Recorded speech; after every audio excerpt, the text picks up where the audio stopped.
Senator Pate. Thank you, Mr. Speaker. Honourable Senators, I speak today in support of Bill S-213. This legislation would require the Minister for Women and Gender Equality to table a statement analysing the effects of new bills on women, and particularly Indigenous women. I want to thank Senator McCallum for introducing this legislation and for her tireless work every day, including in and with this chamber, to uphold the rights of women, Indigenous peoples, and so many who are marginalised. With respect to this bill, we owe you particular appreciation, Senator McCallum, for your insistence that Canada's legislation does justice with respect to the lived realities of Indigenous women.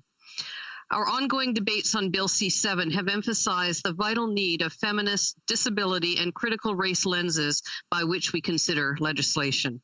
The criminal, legal, and prison systems provide further stark examples of this need. In 1990, the Daubney Committee sounded the alarm about the crisis of overrepresentation of Indigenous peoples in prison. In 1992, the Corrections and Conditional Release Act was enacted and heralded as a piece of human rights legislation, one of the aims of which was to reduce the numbers of Indigenous peoples in prisons.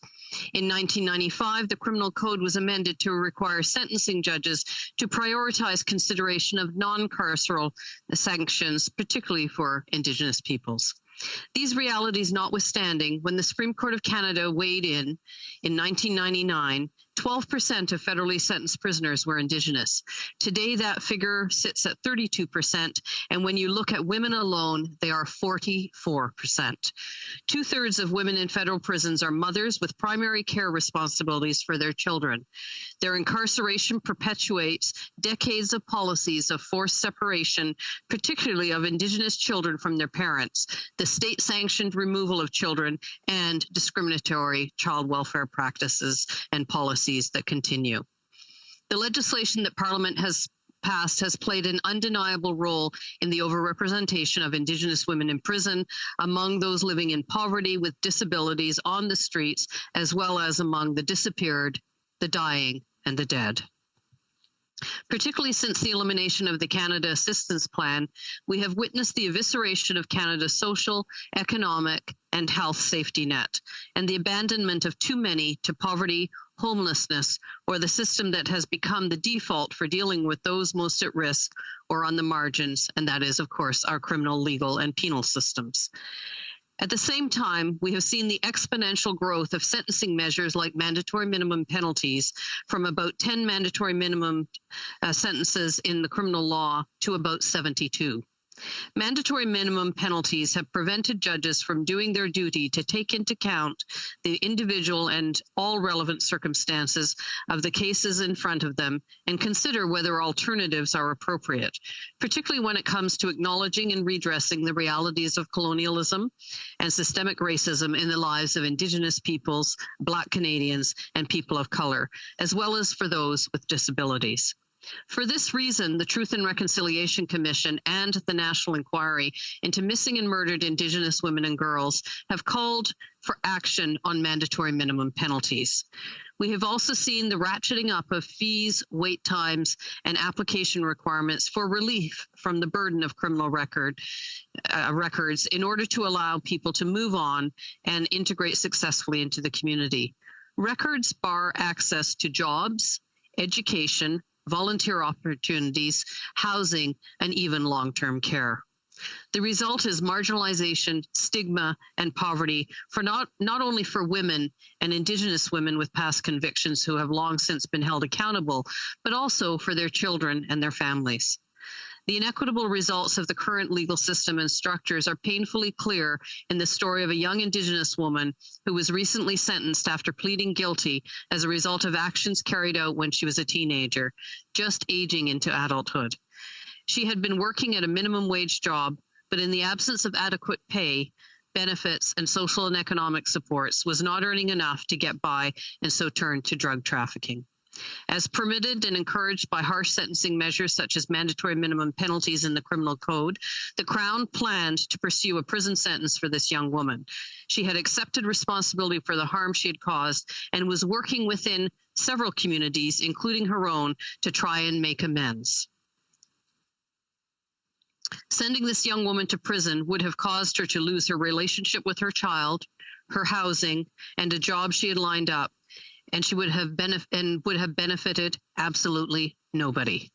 In the end, she received a suspended sentence, meaning that while she was still having to carry the burden of a criminal record, she was spared the travesty of being sent to prison for a mistake made at a very young age, and which she continues to work to remedy. Bill S-213 would help ensure that we do not lose sight of the consequences of the legislation that we pass.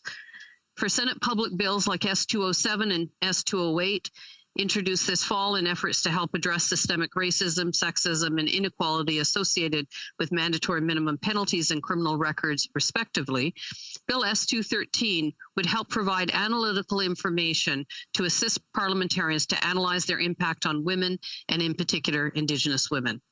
Unlike the charter statements introduced by the federal government in recent years, Bill S-213 would apply both to government and non-government legislation, with analysis of non-government legislation being required once it is referred to committee. The government legislation information required for government legislation, information required by Bill S-213 would help supplement charter statements. Last Parliament, the charter statement associated with Bill C-83 on solitary confinement, also known as segregation, in federal prisons provided a stark example of the need for greater detail regarding equality issues for women, and in particular, Indigenous women. Though not discussed in the charter statement, the Senate committee studying the bill heard evidence from witnesses about who is most likely to end up in segregation, that challenged the assumptions in the legislation that torturous and harmful conditions of separation and isolation are a vital part of managing quote-unquote security concerns. Indeed, we saw that about half of the women who are segregated are Indigenous, and just as many also have disabling mental health issues. Research conducted by Corrections as well as the Parole Board of Canada reveals that women, particularly Indigenous women who have experienced lifetimes of abuse and whose mental health issues do not pose the greatest, if any, risk to public safety. Rather, systemic discrimination results in their disproportionate marginalization, victimization, criminalization, and institutionalization. Once in prison, the discrimination continues in the forms of assessment tools, as well as classification and policies that consequently limit access to programs and services. In response to these and other findings, the Senate amended Bill C-83 to provide oversight and accountability mechanisms, as well as greater impetus for an expansion of the use of available release options to help decrease the numbers of Indigenous and Black prisoners, as well as those with mental health issues.